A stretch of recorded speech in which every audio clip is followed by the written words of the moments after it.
October 25th, 1415. The fields of Agincourt. The air is cold, wet, and smells of iron. On the ridge stands the French army, the finest collection of heavy cavalry in Europe. They are confident. They are eager. To them, war is a sport, a chance for glory and ransom. Opposite them are the English, starving, sick, and outnumbered 5-1. They are not knights, they are commoners, but in their hands they hold the weapon that will end the age of chivalry. As the sky darkens with 6,000 arrows, the medieval world holds its breath. What happens in the next hour will not just decide the fate of a crown, it will break the spine of the feudal system forever. But to understand the end, we must look at the beginning.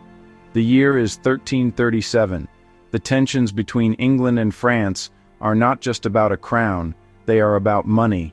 England's economy relied on selling wool to the weavers of Flanders. France, seeking to control this wealth, tried to block the trade.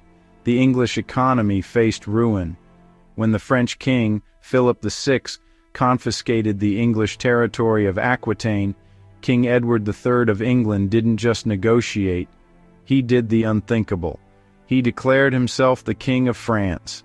Before England could invade, they had to cross the Channel. In 1340, at the Battle of Sluys, the two navies collided. It was not a battle of seamanship, but a land battle fought on floating wooden platforms. The English longbowmen swept the French decks clear. The victory was so complete that the French court jester was the only one brave enough to tell the king the news, joking that the English sailors are cowards, for they did not jump into the sea like our brave Frenchmen. England now controlled the Channel. The invasion could begin. 1. The Battle of Crécy. The French brought Genoese crossbowmen to soften the English lines, but the crossbow was slow and the rain had slackened their strings. The English longbow, kept dry and firing 12 arrows a minute, obliterated them. When the French knights charged through their own retreating allies, they were cut down in heaps. The flower of French nobility died in the mud, baffled by a weapon they considered unchivalrous. The war paused not for peace, but for the apocalypse. In 1347, the Black Death arrived. In 3 years, it killed perhaps half of France and England. The social order collapsed. With fewer peasants left alive, labor became expensive. The common man began to realize his worth. In France, the misery of the war and plague led to a violent peasant revolt. The French knights, humiliated by the English, now turned their swords on their own people to crush the rebellion. France was burning from the inside out. From the ashes, a new French king, Charles V, emerged with a radical idea. Don't fight. His commander, Bertrand du Guesclin, refused to meet the English in open battle. He used scorched earth and night raids. He famously said, "I will not fight a battle I cannot win." It worked. By 1380, the English were exhausted, bankrupt, and pushed back to the coast. The war seemed over, but France has a habit of defeating itself. In the early 1400s, the French king went insane. Two rival factions, the Burgundians and the Armagnacs, started a bloody civil war for control. Across the Channel, a young, ambitious warrior king watched with hungry eyes. Henry V saw a divided France and seized his moment. He didn't just want land, he wanted the crown. After the slaughter at Agincourt in 1415, the Burgundian faction did the unthinkable.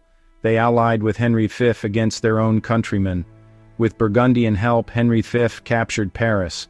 In 1420, the Treaty of Troyes was signed. It disinherited the French prince, the Dauphin, and named Henry V the heir to France. It was the peak of English power, but Henry died young, leaving an infant son. The English grip was strong, but brittle. France was defeated. The legitimate heir, the Dauphin, was hiding in the south, paralyzed by indecision. Then came Joan. Joan of Arc was an anomaly, a peasant girl in a world of men, a mystic in a world of cynicism. She convinced the Dauphin to give her an army, promising that God was on their side. At Orléans, the French soldiers who had lost the will to fight saw a teenage girl charge where they feared to tread. Shamed and inspired, they followed her. The siege was broken. The English aura of invincibility was shattered. The English knew they couldn't defeat her army, so they targeted her soul. Captured and sold to the English, she was put on trial. They burned her in 1431 to prove she was a witch. But as the flames rose, an English secretary was heard weeping, "We are lost, for we have burned a saint." He was right. The end came in 1453 at Castillon. The English commander John Talbot charged the French camp, expecting a traditional fight. He was met by the Jean Bureau, a French artillery master who had lined up 300 cannons. The English army was vaporized. The longbow had been surpassed by gunpowder. The English were expelled from France, retaining only Calais.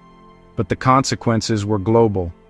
In England, the returning soldiers, bored and angry, turned on each other, sparking the War of the Roses. In France, the war created a national identity. People no longer fought for a lord, they fought for France. The 100 Years' War was the crucible of the modern world. It began with knights and castles, and ended with standing armies and cannons. Europe had been forged in fire. The fire is dying low, and our tale is done for tonight. But the night is long, and there are many more legends waiting in the dark. Subscribe to take your place by the fire for the next gathering. Until then, sleep well.